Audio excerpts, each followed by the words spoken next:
do capítulo 28 de Êxodo, mas ele é importante para aquilo que nós vamos entrar mais para frente. Amém? Lá no 4 vai dizer o seguinte, aí vocês estão acompanhando na Bíblia de vocês, quem trouxe a Bíblia ou no celular, vocês em casa também. Aí a mídia vai soltar aqui aquela imagem, já está lá? Vai saltar. E aí, de acordo com o que a gente está lendo aqui, vocês vão olhar na Bíblia, na imagem, para vocês terem um entendimento e compreensão melhor. Amém? As vestes, pois, que farão são estas: um peitoral, uma estola sacerdotal, uma sobrepele, uma túnica bordada, mitra e cinta. Farão vestes sagradas para Arão, teu irmão, e para seus filhos, para me oferecer, para me oficiarem como sacerdotes. Tomaram ouro, estofa azul, púrpura, carmesina e linho fino. No 6, e farão uma estola sacerdotal de ouro, e estofa azul, e púrpura e carmesim, e linho fino retorcido, obra esmeralda. 7, terá 2 ombreiras. Consegue mais ou menos acompanhando, né? Vai dando certo, tá? Amém? Vai dando certo, vamos fazer mais isso. Terá 2 ombreiras que se unam às 2 extremidades e assim se unirá. E o cinto e a obra esmeralda que estará sobre a estola sacerdotal será de obra igual à mesma obra de ouro, estofa azul, e púrpura e carmesim, e linho fino retorcido. 9. Tomará 2 pedras de ônix e gravará nelas os nomes dos filhos de Israel, 6 de seus nomes numa pedra e nos outros 6 na outra pedra, segundo a ordem do seu nascimento, conforme a obra de lapidador, como lavores de sinete. Gravarás as 2 pedras com os nomes dos filhos de Israel, engatadas ao redor de ouro as farás, e porás 2 pedras nas ombreiras da estola sacerdotal, por pedra de memória aos filhos de Israel. E Arão levará os seus nomes sobre os ombros, para a memória diante do Senhor. 13. Farás também engates de ouro, e 2 correntes de ouro puro, obra de fieira, as farás, e as correntes de fieira prenderás nos engates. Farás também o peitoral do juízo, de obra esmeralda, conforme a obra da estola sacerdotal. E farás de ouro, estofa azul e púrpura e carmesim, e linho fino retorcido o farás. Agora vamos pular lá para o 22. Para o peitoral fará correntes com cordas de obras trançadas de ouro puro. Também farás para o peitoral 2 argolas de ouro e porás 2 argolas nas extremidades do peitoral. Então meterás 2 correntes de ouro nas 2 argolas nas extremidades do peitoral. As 2 pontas das correntes prenderás os 2 engates e as porás nas ombreiras da estola sacerdotal na frente dele. 28. E ligarão o peitoral com as suas argolas, as argolas de estola sacerdotal, por cima com uma fita azul, para que esteja sobre o cinto de sua estola sacerdotal. E nunca o peitoral se separará da estola sacerdotal. Assim Arão levará os nomes dos filhos de Israel no peitoral do juízo sobre o seu coração, quando entrar no santuário para a memória diante do Senhor continuamente. 30. Também porás no peitoral do juízo o Urim e o Tumim, para que estejam sobre o coração de Arão quando entrar perante o Senhor. Assim Arão levará o juízo dos filhos de Israel sobre seu coração diante do Senhor continuamente. Farás também a sobrepele da estola sacerdotal de estofa azul. No meio dela haverá uma cobertura para a cabeça. Será debruada essa abertura como a abertura de uma saia de malha, para que não se rompa. Em toda a orla das sobrepéles fará romãs, e estofa azul, e púrpura, e carmesim, e campainhas de ouro no meio delas. Haverá em toda a orla de sua sobrepele uma campainha de ouro e uma romã, outra campainha de ouro e outra romã, ou seja, era alternado. Esta sobrepele estará sobre Arão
até o 39 está falando da escola, da roupa, das vestes, do sumo sacerdote, que é essa aqui, está aparecendo na imagem, ou mais parecido disso.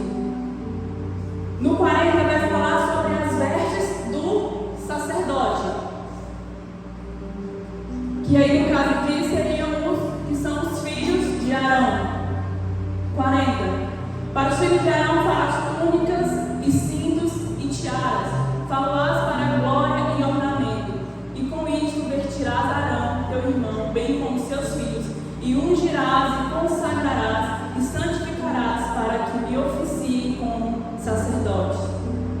Faz-lhes também calções de linho para cobrirem a pele nua, irão da cintura às coxas. E estarão sobre Arão e sobre seus filhos quando entrarem na tenda da consagração, ou quando se chegarem ao altar, para ministrar no santuário, para que não levem a iniquidade e morram. Isto será estatuto perpétuo para ele e para a sua posteridade depois dele. Amém?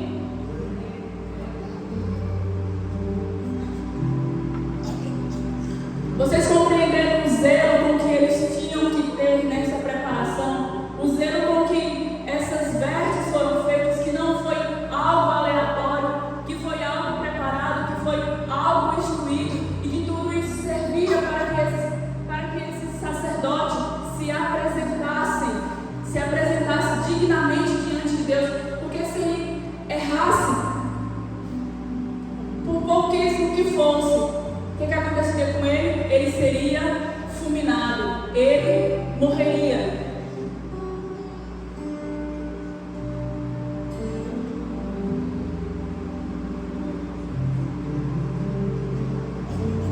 Quando nós vemos falar sobre vestes na Bíblia, que não são poucas vezes que acontece essa referência na Bíblia, vestes, roupas, ela vai representar a nossa condição diante de Deus.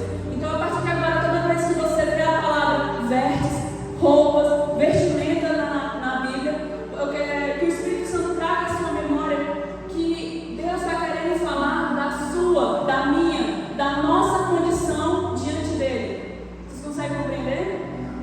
Até o final, quem não compreender, vai compreender. Amém?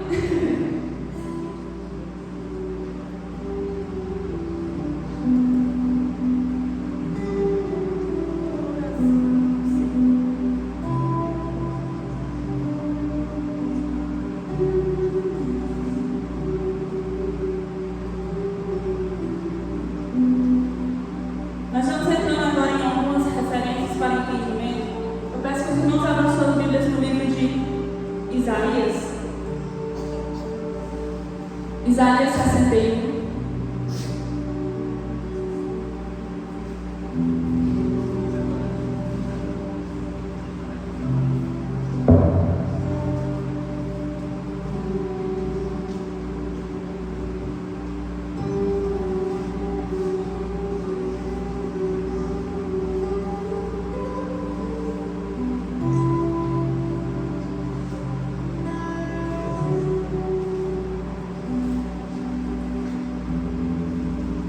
Isaías 61, no versículo 10, vai falar assim.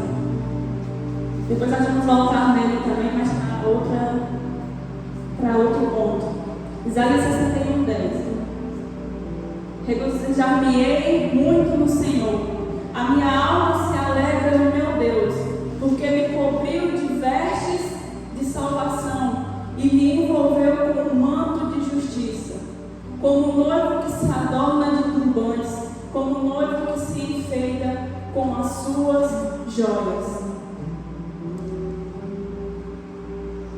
A minha alma se alegra no meu Deus, porque me cobriu de vestes de salvação e me envolveu com um manto de justiça.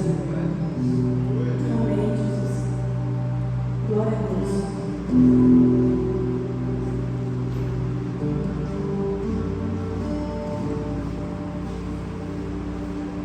Nós vamos para uma parábola que tem lá no Evangelho de Mateus. Mateus 22.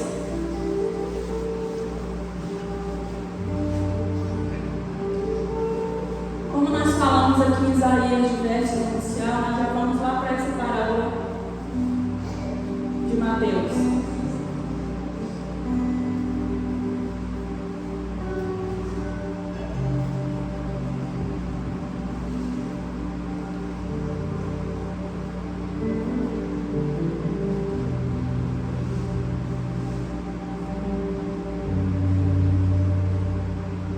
Em Mateus 22 nós vamos ver a parábola das bodas. A partir do versículo 1 para entendimento. Amém? De novo entrou Jesus a falar por parábolas, dizendo-lhes: o reino dos céus é semelhante a um rei que celebrou as bodas de seu filho. Um rei que celebrou as bodas de seu filho. Então enviou seus servos a chamar os convidados para as bodas, mas estes não quiseram vir. Enviou ainda outros servos com esta ordem: dizei aos convidados: eis que já preparei o meu banquete, os meus bois e cevados já foram abatidos, e tudo está pronto, vinde para as bodas. Eles, porém, não se importaram e se foram, um para o seu campo, outro para o seu negócio, e outros, agarrando os servos, os maltrataram e mataram. O rei ficou irado e, enviando as suas tropas, exterminou aqueles assassinos e lhes incendiou a cidade. 8. Então disse aos seus servos: está pronta a festa, mas os convidados não eram dignos. E depois para as encruzilhadas dos caminhos, e convidai para as bodas a quantos encontrardes. E saindo aqueles servos pelas estradas, reuniram todos os que encontraram, maus e bons. E a sala do banquete ficou repleta de convidados. Entrando, porém, o rei para ver os que estavam à mesa, notou ali um homem que não trazia veste nupcial. E perguntou-lhe: amigo, como entrastes aqui sem veste nupcial? E ele emudeceu. Então ordenou o rei aos seus serventes: amarrai-o de pés e mãos, lançai-o para a festa nas trevas, ali haverá choro. Lançai-o para fora nas trevas, ali haverá choro e ranger de dentes, porque muitos são chamados, mas poucos os escolhidos. Aqui nessa parábola nós vemos que o rei, ele preparou uma grande festa, um grande banquete, e essa festa era o quê? Uma cerimônia de casamento. E aí existiam convidados que eram dignos para essa festa, e o rei foi e convidou essas pessoas, ou seja, elas tinham o convite para essa festa. Só que o que eles fizeram? Eles recusaram. E aí inventaram desculpas, cada um conforme as suas paixões, e não compareceram nessa festa, não deram crédito para aquele convite de um rei. Era um rei, não era qualquer pessoa. A monarquia ela é um governo soberano, até mais do que o presidencialismo. E o rei, ele enviou o convite para os seus servos, para os seus súditos, para todos aqueles.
e aquele servo fica calado.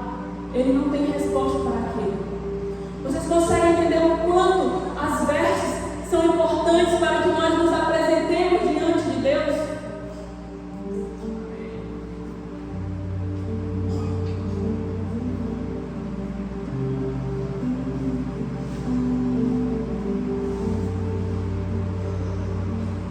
Que nós não sejamos apenas meros admiradores, que nós não sejamos apenas meros entusiastas, mas que nós estejamos dispostos a ser testemunhas daquilo que o Rei tem para nós, daquilo que Jesus nos entregou. Amém?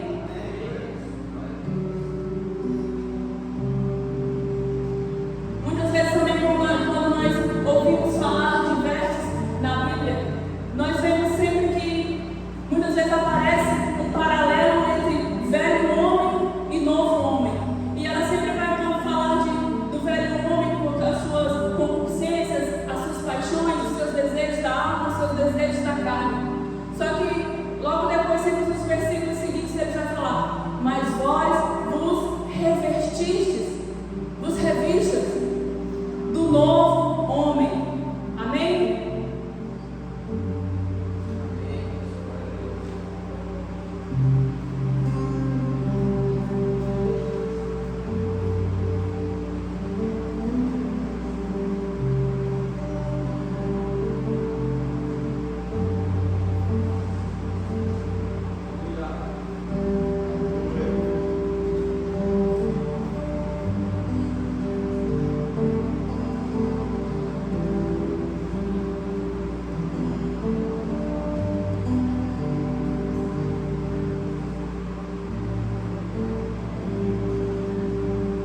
Quando nós vemos também em outra palavra, em outra parábola, essa que já encontra no livro de Lucas, no capítulo 5, no versículo 22, que é a parábola do filho pródigo, nós vemos que quando esse filho pródigo ele volta para casa e o pai o recebe, o pai não o deixa nu, mas ele manda que tragam a ele novas vestes.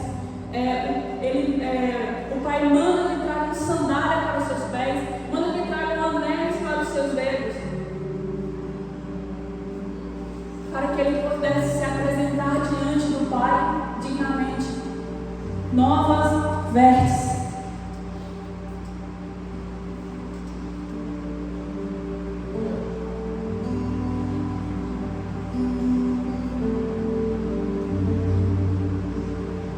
E assim como nós vemos no Velho Testamento, de como o sacerdote deveria se apresentar diante de Deus, de como deveria ser o zelo e o temor de se apresentar diante de Deus com as suas vestes, de que nada poderia sair daquilo que Deus tinha instruído, daquilo que Deus tinha entregado para Moisés. Nós vemos no Novo Testamento, hoje também, que nós não devemos nos apresentar de qualquer forma diante de Deus, que não é da forma como nós queremos que a gente venha a se apresentar diante de Deus. Não.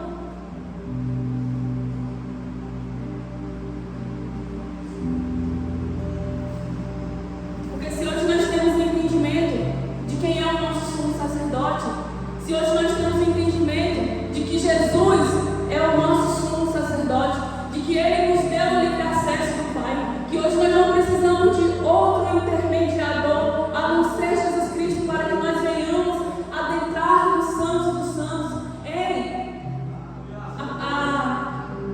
O sacerdócio arônico, ele acabou, porque ele era somente até a vinda do Messias. O Messias veio e tudo aquilo já não fazia mais sentido que viéssemos a fazer, porque Jesus, ele rasgou o véu do templo e nós temos livre acesso à presença de Deus. Nós temos livre acesso a Deus por meio de Jesus Cristo.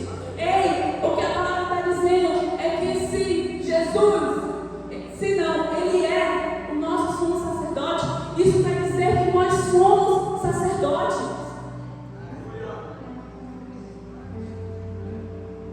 Eu quero que você entenda, nós não precisamos mais de outro mediador. Nós não precisamos recorrer a outro mediador. Nós não precisamos mais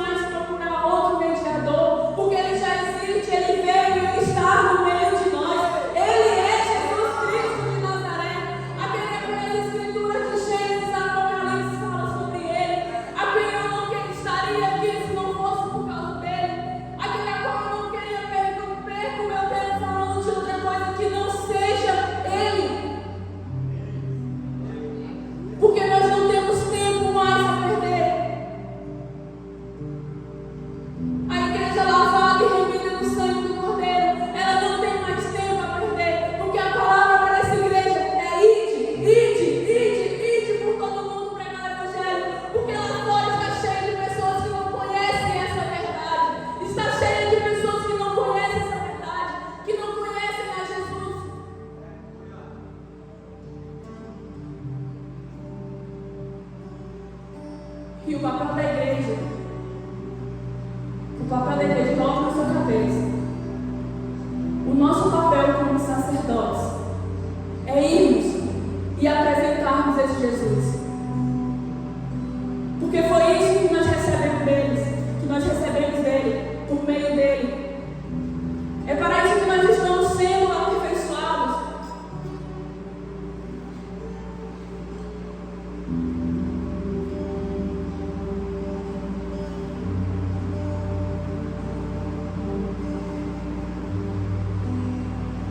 Abra suas Bíblias no livro de 1 Pedro, capítulo 2.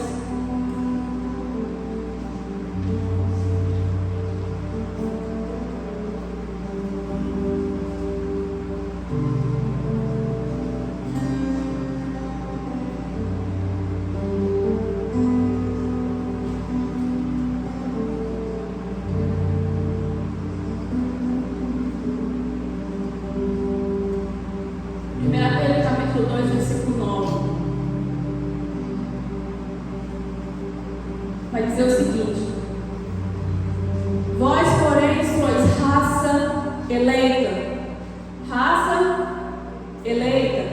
sacerdócio real, nação santa, povo de propriedade exclusiva de Deus, a fim de proclamar as virtudes daquele que vos chamou das trevas para a sua maravilhosa luz.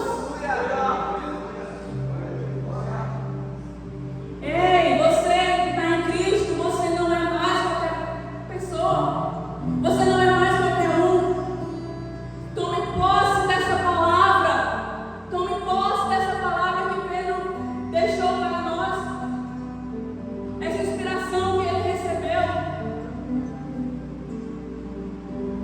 Vós sim, que antes não éramos povo, mas agora sois povo de Deus, que não tinhas alcançado misericórdia, mas agora alcançaste misericórdia.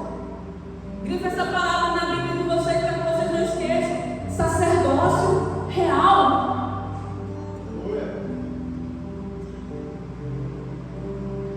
Ah, mas foi só Pedro que falou. Foi não, irmãos. Vamos lá, Isaías 61:6.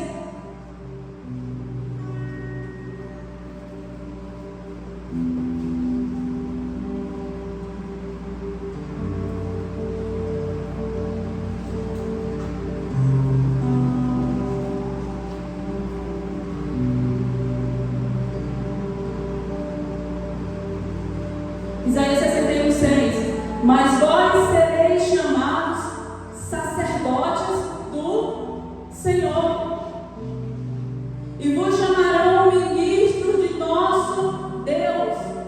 Ei, sacerdotes e ministros. O que a Bíblia vai falar lá em Hebreus sobre os ministros? Que dos seus anjos faz vento, e dos seus ministros labaredas de fogo.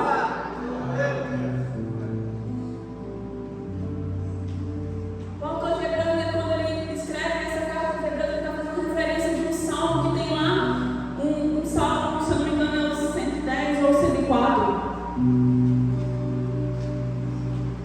Dos seus anjos, ventos, e dos seus ministros, labaredas de fogo.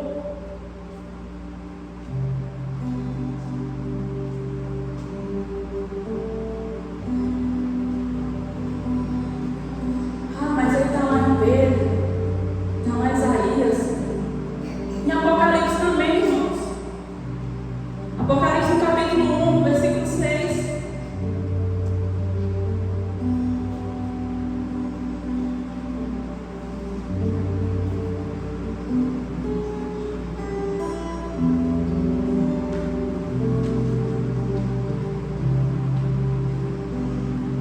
Apocalipse, no capítulo 1, versículo 6, vai dizer o seguinte: e nos constituiu reino. A versão da Almeida vai dizer o seguinte: e nos constituiu reis e sacerdotes para o seu Deus e Pai. A Ele glória e o domínio pelos séculos dos séculos. Amém. Ei, sabe o que Jesus nos constituiu?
que coisa maravilhosa.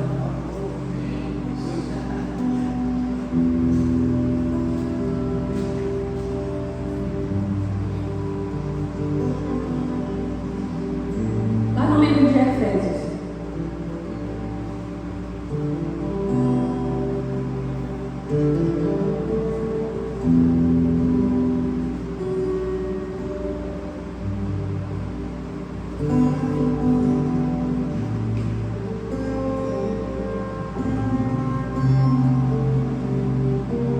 eu lembrei de uma coisa aqui agora. Eu vou abrir um parênteses, vou contar para vocês. Uma vez a gente foi ministrar lá no Campo Maior. E aí a gente foi fazer um evangelismo no Campo Maior. E a gente ficou quantos dias lá?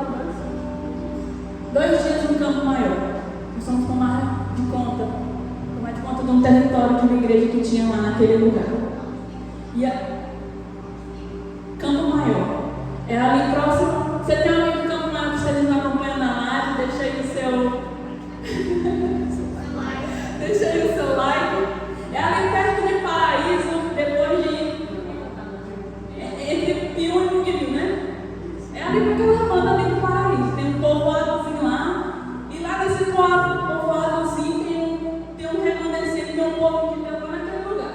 E aí, moço, nós fomos lá passando 2 dias.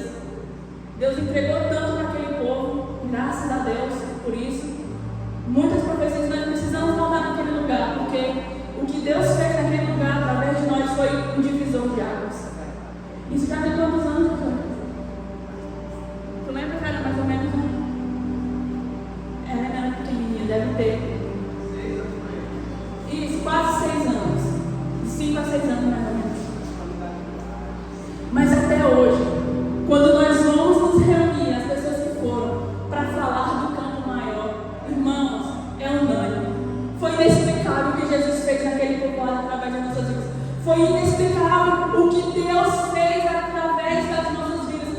Vidas dispostas a estarem naquele lugar para pregar o Evangelho e libertar aquelas pessoas e transportá-las das trevas para a luz.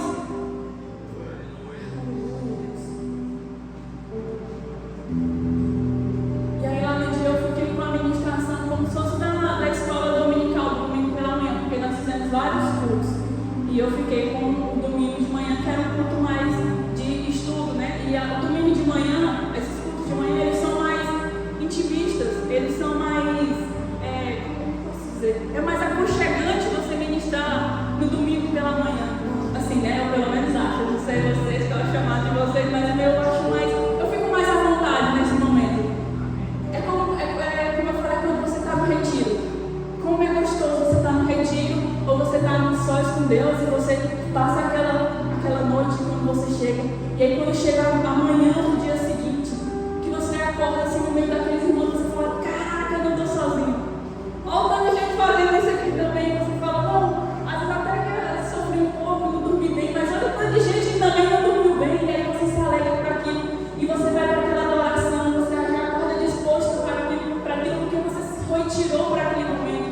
Então, você que ainda não participou de um retiro ou de uma só, você que ainda não saiu do conforto da sua casa para participar de um momento desse com a igreja, não sei se a sua igreja faz isso, ou se você que está aqui ainda não participou, irmãos, não perca a chance. Pelo menos uma vez na vida de vocês, saia para dormir em outro lugar com a sua igreja e experimente isso que Deus tem, porque é maravilhoso, irmãos. Você já acordar e você não tem que se preocupar com nada. Somente entrar no adoratório e estar na presença de Deus. Glória a Deus.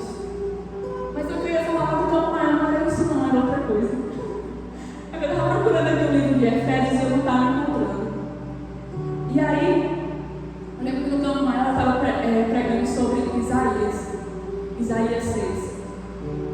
E aí, irmãos, lá na hora, eu não sei o que aconteceu. Bateu uma cegueira, um vento. E eu fui procurar o livro de Isaías. E quem disse que eu achava? E eu, meu Deus, não é possível que eu vi livro de Isaías agora. E agora que nada da administração, eu não estou achando Isaías. Isso às vezes acontece comigo. E aí eu lembro que a Gabriela estava perto. Gabi, eu tô com saudade, não sei se você está acompanhando pela live, mas estou falando de você agora. E aí a Gabriela estava perto de mim, sempre que eu ia ministrar, falava,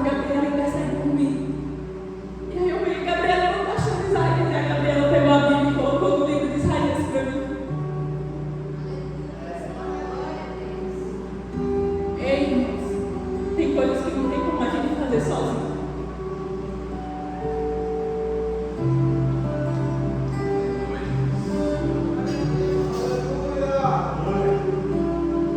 O corpo, ele tem membros. E cada membro tem a sua função. Não tem como que eu faça tudo sozinho. Não tem como, Marco. Eu preciso de você. Eu preciso de você.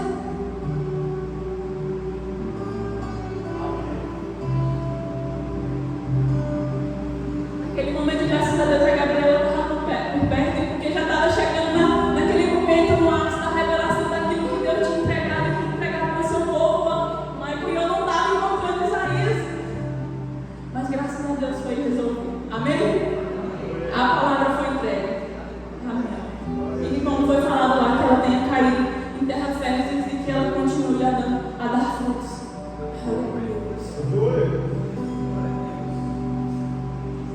Aí como eu encontrei aqui já o livro de Efésios, você acha que vocês encontraram também? Se você não encontrou, peço que o irmão para te ajudar a encontrar. Tenho certeza que ele está aí na sua Bíblia.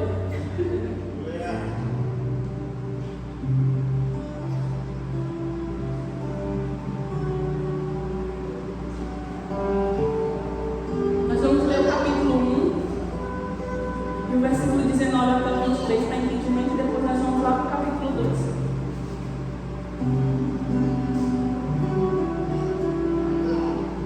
Efésios capítulo 1, versículo 19, nós vamos dizer o seguinte: e qual a grandeza do seu poder para com? E qual a suprema grandeza do seu poder para com os que cremos, segundo a eficácia da força do seu poder, a qual exerceu ele em Cristo, ressuscitando-o dentre os mortos e fazendo-o sentar à sua direita nos lugares celestiais, sexta dimensão, acima de todo principado e potestade e poder e domínio e de todo nome que se possa referir, não só no presente século, mas também no vindouro, e pôs todas as coisas debaixo dos pés, e para ser a cabeça sobre todas as coisas, o deu à igreja, a qual é o corpo, o deu à igreja, a qual é o seu corpo, a plenitude daquele que a tudo enche em todas as coisas. Ei, sabe onde Jesus está sentado? Nas regiões celestiais, acima de todo principado, de toda potestade, de todo poder, de todo domínio. Olha o que vai dizer agora lá no Efésios capítulo 2, no versículo 6. E juntamente com ele quem? Jesus, nos ressuscitou e nos fez assentar nos lugares celestiais em Cristo Jesus. Ei, a igreja que está em Cristo, ela está assentada nos lugares celestiais.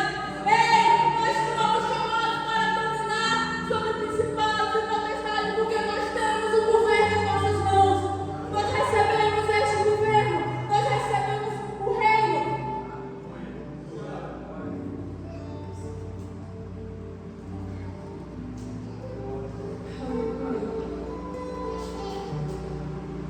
Vocês conseguem compreender o nosso posicionamento de aonde nós estamos em Cristo Jesus? Assentado nas regiões celestiais, em Cristo Jesus.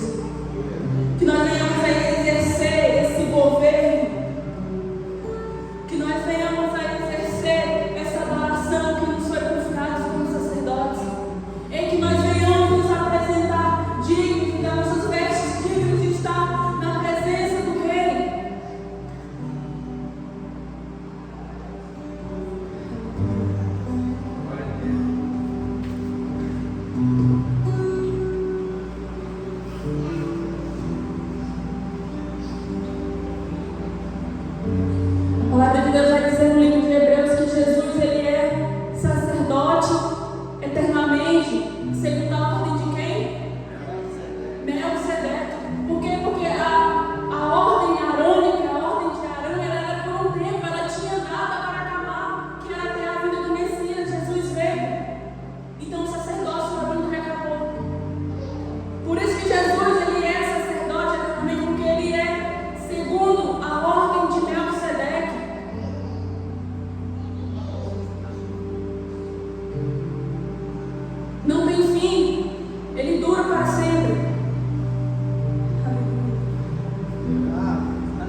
Eu convido você a estar em espírito de oração neste momento, amém?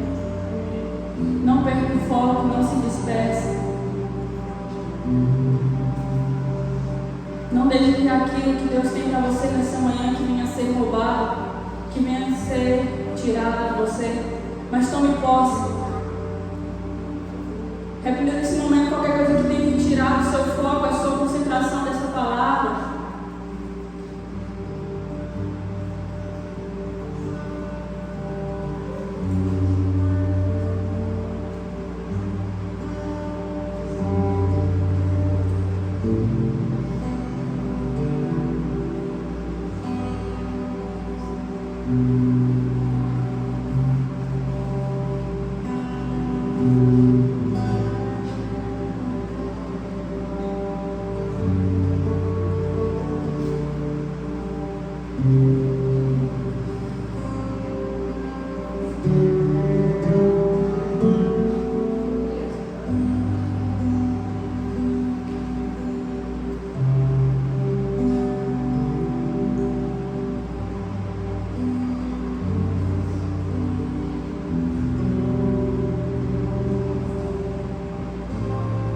Jesus, quando ele volta para o Pai, ele diz que não nos deixaria só, mas que ele nos enviaria o Consolador.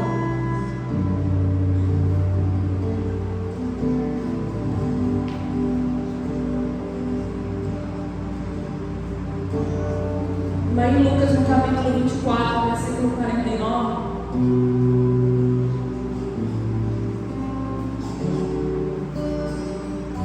Lucas 24, versículo 49, diz o seguinte: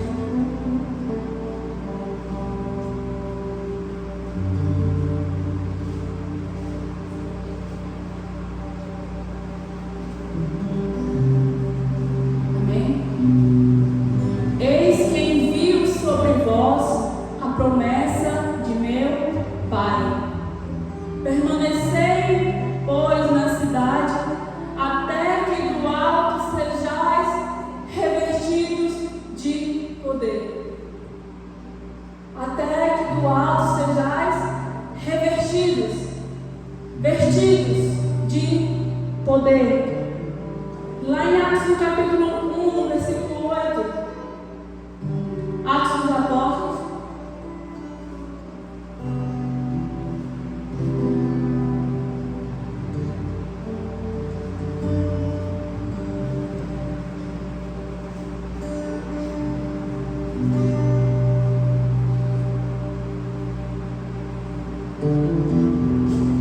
Atos dos Apóstolos, capítulo 1, no versículo 8, vai dizer o seguinte: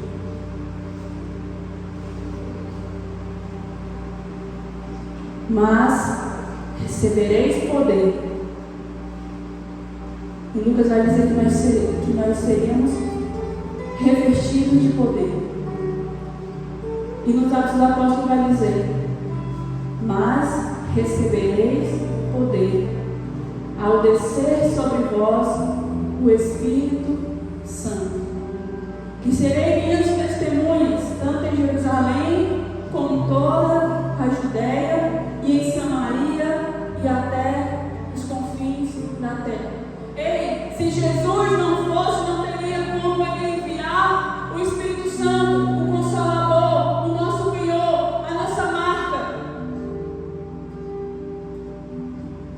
Foi preciso que ele morresse, ressuscitasse e voltasse para o Pai, para que o Espírito Santo de Deus agora lhe habitasse dentro de nós. E aqui em Atos vai dizer: mas recebereis poder. Levanta suas mãos, irmãos, para cima, em posição de receber. Olha só essa palavra: mas recebereis poder ao descer sobre vós o Espírito Santo, e serei minhas testemunhas, tanto em Jerusalém como na Judéia e Samaria e até os confins da terra. Ei, Brasil, a promessa chegou sobre você. Ei, igreja na face remida do sangue do Cordeiro. A igreja recebeu. O poder chegou até você.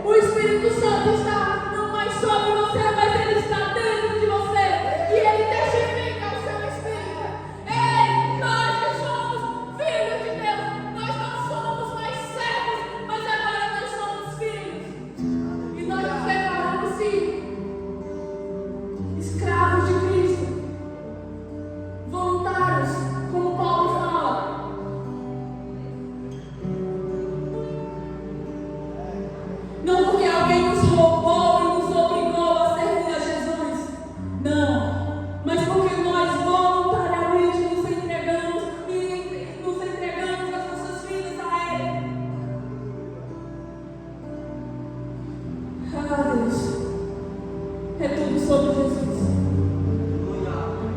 Nos movemos, nós existimos. Aleluia. É tudo sobre Ele, é tudo sobre Jesus.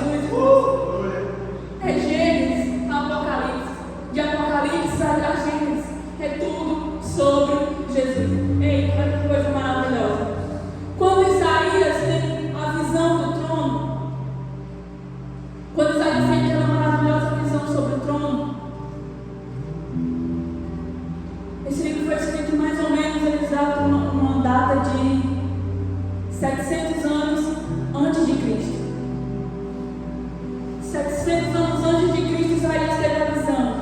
E o que ele via? Os anjos. E o que esses anjos estavam fazendo? Adorando. João teve a visão do trono. E ele relata isso lá em Apocalipse. Quando ele teve essa visão, mais ou menos uns 100 anos depois de Cristo. Você consegue compreender o que eu quero dizer? 700 anos antes de Cristo, Isaías teve uma visão.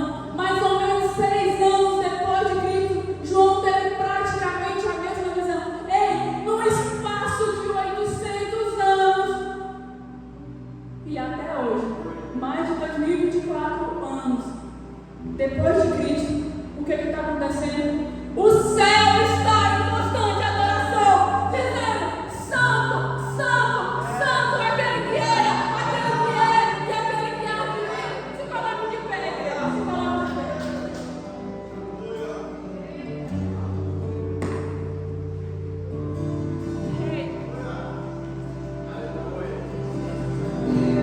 Irmãos,